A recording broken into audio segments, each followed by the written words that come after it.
Preachers వారు చెప్పినవన్నీ వారు వాక్యాలు చాలా వాక్యాలు దాని మీద అన్ని ఏంటంటే దాని మీద. సో ఆ పాయింట్ మీద మరి డిస్కస్ చేస్తే కనుక అది చాలా విస్తృతమైన చర్చ దారితీస్తుంది. కాబట్టి ఇప్పుడు అవన్నీ డిస్కస్ చేయలేము, కానీ దాని సంగతి మరి నెక్స్ట్ టైం చూద్దాం. మరి ఈ మెసేజ్కి మరి కంటిన్యూస్గా మరి పార్ట్ అంటే తర్వాత ప్రశ్నలు చూద్దాం.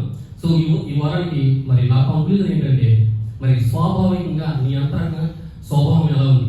సో ఇతరులను మనం ప్రేమిస్తున్నామా, శ్రమిస్తున్నామా, మరి ఆదరిస్తున్నామా, వాక్యానుసారంగా బ్రతుకుతున్నామా, మరి పరిశుద్ధంగా ఉన్నామా, మరి నీతిగా ఉన్నామా, మరి దాన్ని బట్టి నీకు తీర్పు తీర్చబడుతుంది.